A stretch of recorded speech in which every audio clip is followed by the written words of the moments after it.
Hey, what's up guys? My name is Moda and welcome back to the Mining Stacker YouTube channel. Today's video, going to talk about why I am so bullish on crypto right now.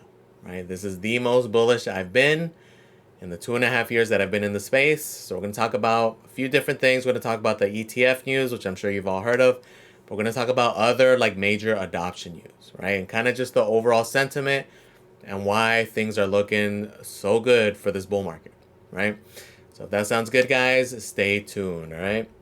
So let's get to it. So the biggest thing is BlackRock's freaking ETF filing, right? So they're the world's largest asset fund manager, and they filed for a Bitcoin ETF. Everybody else is joining in now, right? They essentially flashed like the Batman signal, pretty much gave everybody the confirmation, like, all right, we're going to follow, right? So BlackRock started it, followed by Wisdom Tree, Invesco, Deutsche Bank, and then as of a few hours ago, another asset manager. This was a $5 trillion French asset manager, CEIS, is going to offer crypto custody services. So again, we're going to see this, and we're going to continue to see this. We're going to see more and more.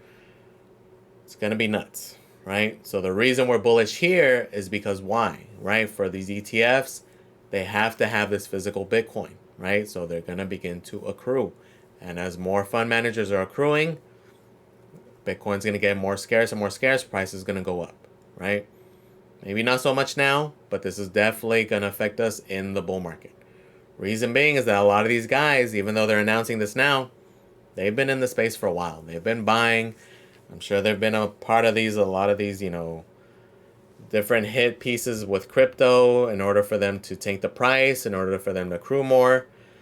I mean, we've all seen it, right? We've all seen these quotes of them essentially, but I think the funniest one is with like JP Morgan Chase with Jamie Dimon. He's always talking crap about, crypto in general. And then like a month later, you hear about all their developments going on, right? And this has happened over and over again throughout the years, right? So again, but the fact that they are now fully signaling it, it is out there. Not necessarily approved, right? Their approval rating is crazy, though. I think they had like something like 575 to 1. Only out of the 575, only one wasn't approved. So chances are it is going to get approved. But even if it doesn't, just the fact that they are like validating it is big, right? And it's going to have all these others coming in hopes that because BlackRock is likely to get approved, they're going to pretty much copy the verbiage that they put in their filing, and they're in hopes of theirs getting approved also, right? So something to keep in mind, though, like I mentioned, just because they filed now doesn't mean it's going to get approved in like a week or two, right? They're going to have something like 6, 8, 10 months, whatever, in order to get an answer, right? And we know the SEC and everybody, they're going to take their sweet ass time with doing it, right? So we'll see how long it takes, but hopefully we get an answer. And also the timing is interesting because, again, if it does take that amount of time, what happens about 10 months from now, right? The halving. Okay, if they are going to have this in play, ready to go, they want to set it up prior so they can accrue as much as they can prior, right?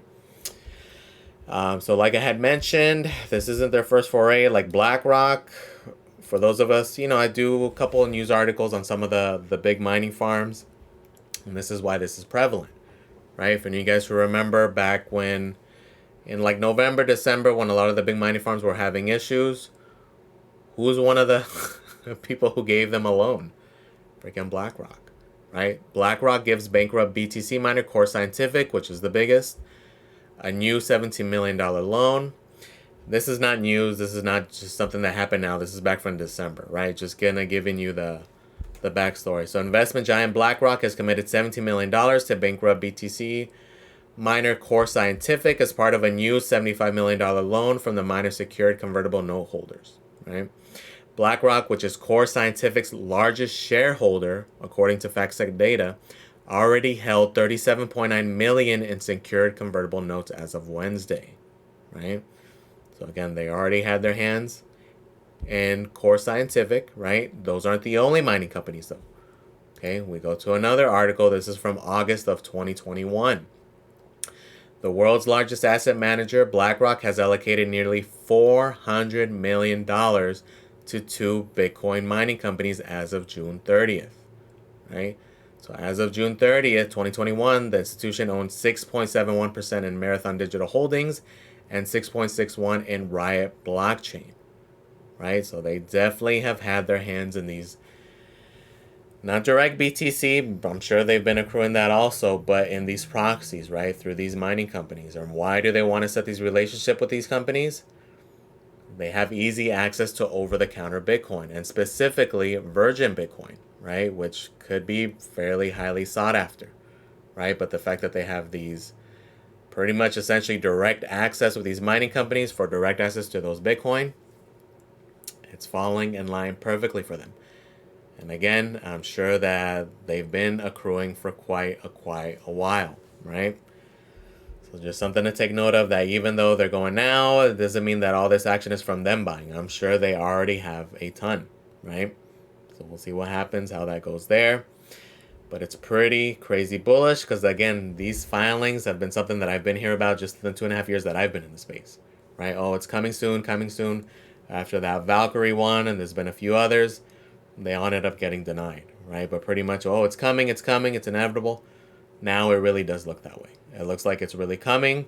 So many are coming out and filing as well, not just in the US, but globally, right? As we saw with that French company, or in Germany with Deutsche Bank. This is a global thing, right? And they pretty much just BlackRock jumping in, again, kind of gave that beacon of light, like, hey, we're in, and everybody else is going to be coming in also, right? And again, they're going to have to be accruing. Okay, so it's going to be curious as to what else they accrue, right? Is it going to be just Bitcoin, or is it going to be the other ones that are most likely also going to be considered commodities, at least right off the bat? Bitcoin Cash, Litecoin, possibly ETH. It seems like they're kind of torn on ETH. CFTC possibly has it a commodity. We don't know. It's looking like it might be security now with it going proof of stake. We don't know there. We'll see what happens at that point, but definitely BTC is the one that people have the most confidence in. So we'll see how it plays out, right? So a lot of bullish news. I mean, this alone is massive, right? Because again, this is something we've been talking about, and it's just going to bring so much money. It's going to bring a lot of, traditional finance, legacy finance. A lot of these people who maybe did want Bitcoin exposure but didn't want to deal with, the exchanges, or having to hold it on their own wallet. Like imagine, grandpa freaking trying to custody his own Bitcoin. This is something that they're going to prefer 100%, right? Just to have them deal with it, them custody it, but them have, exposure to it, right? So again, super bullish, right? Because again, it's just going to bring more adoption, more exposure for people, because this is also going to bring in different funds, pension funds, trust funds. Like, it's just so bullish overall, right? So a lot of exposure there. So this is just one of many, right? This is just one that happened recently, but MasterCard and Visa have both been heavily looking into blockchain, right? This is another proof of this as of June 21st. This is just yesterday. Payments processing giant MasterCard is filing a trademark application for a number of crypto blockchain tools in its latest investment in digital asset space. According to the U.S. Patent and Trademark Office application, MasterCard intends to introduce software for crypto transactions and create links between virtual asset service providers. So this is super bullish, because this isn't just like a partnership or them, doing some kind of NFT release. This is them actually looking into building crypto infrastructure, right? They are looking into the future. They're saying that this is going to be definitely huge competition. Let's integrate, right? This is super bullish. Again, it's just more adoption. I think that's going to be the big theme, and that's the biggest reason why I'm so bullish for this bull market, is crazy adoption, right? Things that we had talked about in the previous bull market that it's coming together. It looks like it is going to come together for this next one, right? Another big one we're going to talk about here in a second is with just overall companies coming in, right? We've had a whole bunch of influx of, major corporations partnering with different blockchains. Like Matic has been a big one with corporate. They've had those Starbucks NFTs, that partnership with Disney, quite a few others, and there's going to be more to come, right? Another big one is with Nike. Okay, Nike has been investing big into NFTs, and they actually have their own platform now. Okay, they went into beta a few months ago, It's here. I don't think it's officially launched, but they gave early access to people who have, who have Nike accounts or whatever, if you're active with them. So they just did a partnership, not a partnership, but like a collab. It's like a 1 week collab with Fortnite. Okay, you're not necessarily like getting NFTs into Fortnite and nothing like that, but again, it's just bringing exposure, right? So they're essentially having it where if you have a .swoosh account, which again is Nike's like metaverse NFT platform, if you have an account with them, if you merge it with Fortnite, it gives you access to buy another NFT because they are already selling NFTs. That Nike has been dropping essentially like sneaker releases, sneaker NFTs, and it's gonna, what it looks like it's gonna do is it's gonna have utility. It's gonna give you access to other sneaker drops, right? So again, even if you're not into the NFT games or into NFTs period, this is just more adoption. It's bringing more normies into the space, right? Because again, if people want these sneakers, they're gonna have to sign up. They're gonna have to create a wallet. They're gonna have to buy these NFTs in order to get access to these actual physical sneakers, right? Which the sneaker community is huge. The gaming community is huge, right? So if you're unfamiliar with the .swoosh thing, I'm a sneakerhead, so I'm in here. Pretty much started right off the bat. Did buy some of the Air Force Ones. Because again, it's mainly going to be for utility, right? Will anything really come of it? We don't know. Again, for 20 bucks an NFT, I'm jumping in. I'm messing around with it. Another big freaking partnership from Nike, right, with major corporation going into gaming. This is another facet. This one is way more bullish though, because EA Sports and Nike Virtual Studios, which is .swoosh, announced a partnership where you're going to be able to bring these NFTs into the games, right? Again, bringing more utility, more adoption, right?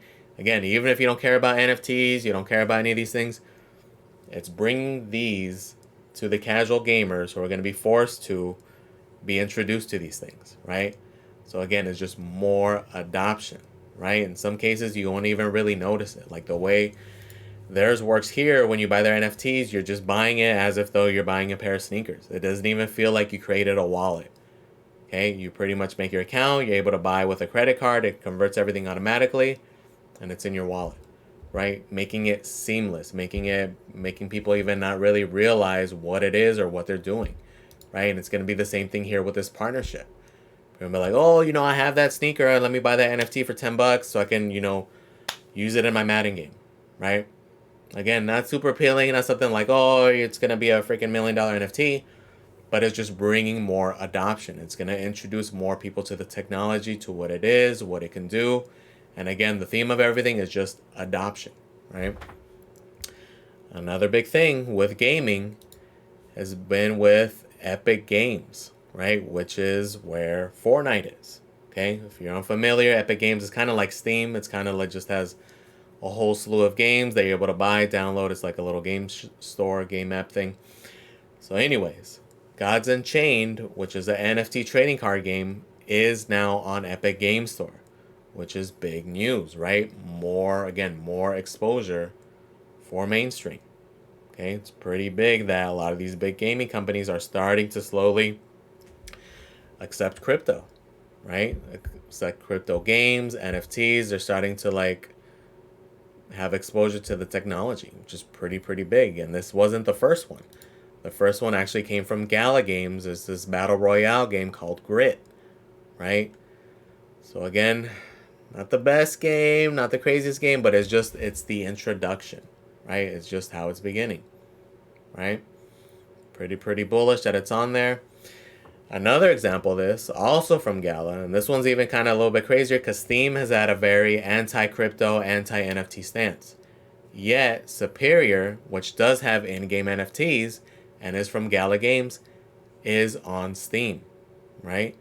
Again, just more crazy adoption, right? Finally, gaming and Web3 and the metaverse.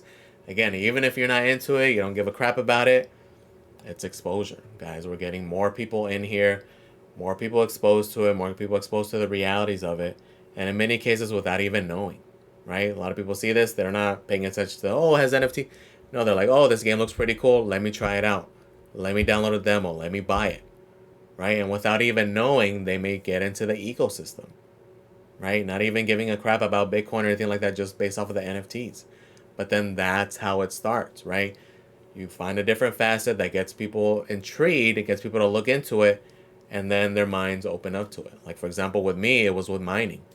Mining is what got me in, and it freaking blew my mind, right? So just something to really think about there.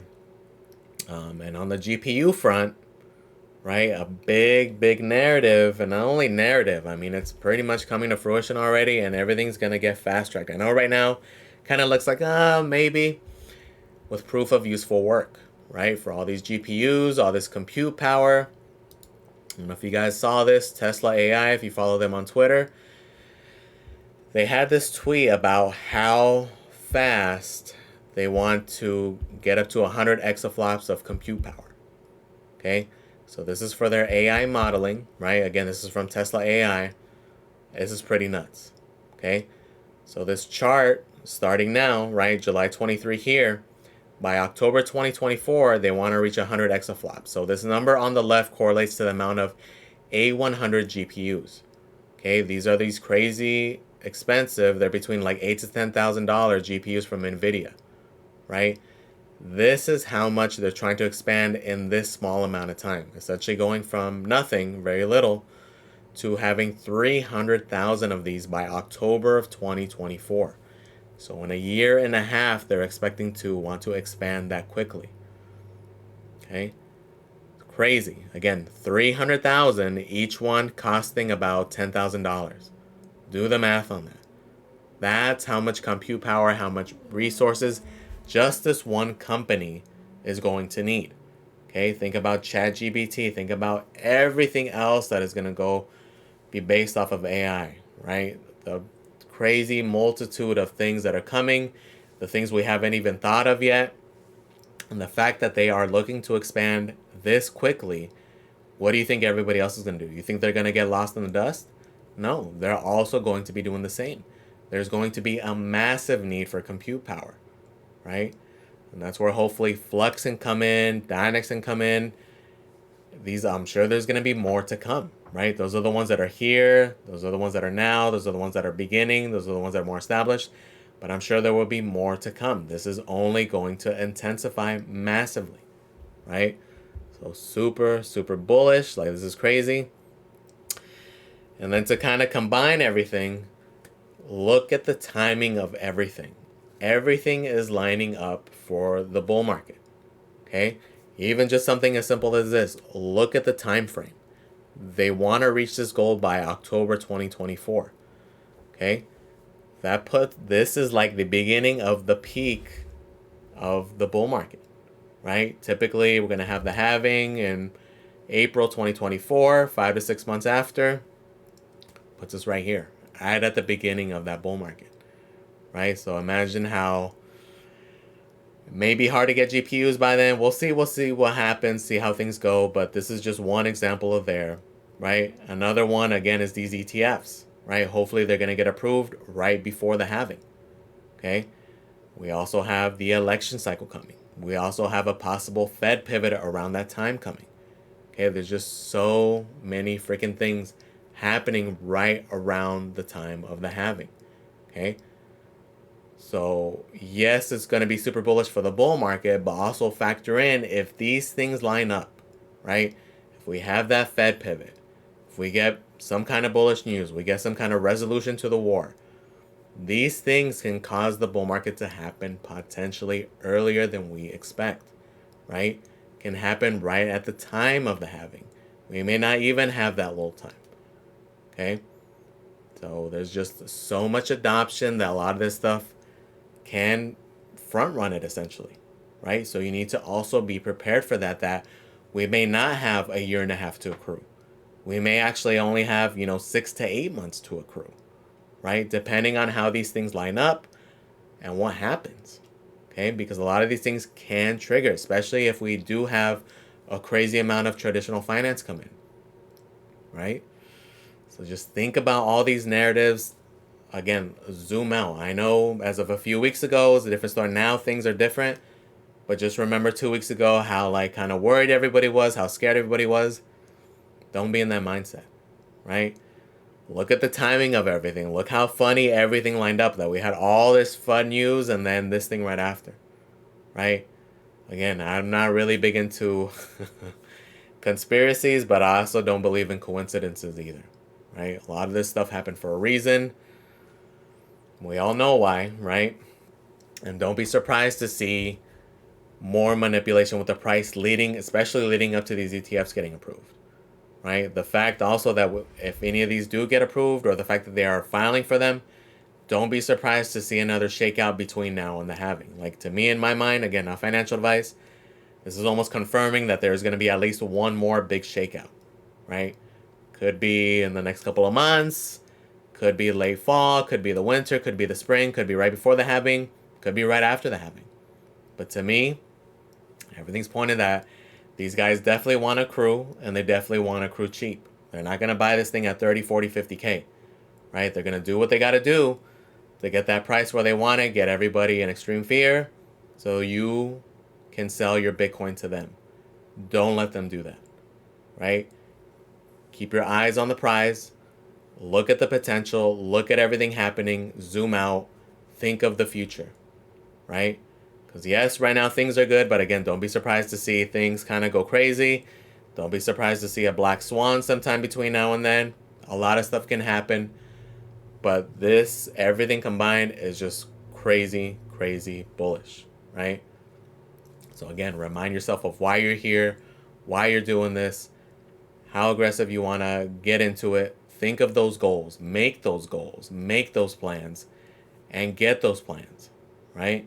We've had ample opportunities that were looking good, and we're going to continue to have them, hopefully, right? Hopefully some of you guys have been DCAing, or I know a lot of you guys don't even DCA. It's just purely based off of your mining, right? Like, a lot of my DCAing right now is through mining, right? I'm 100% paying my electric, and that's my DCA essentially, right? We do have these crazy dips like we just had, a few weeks ago, then that's when I do jump in.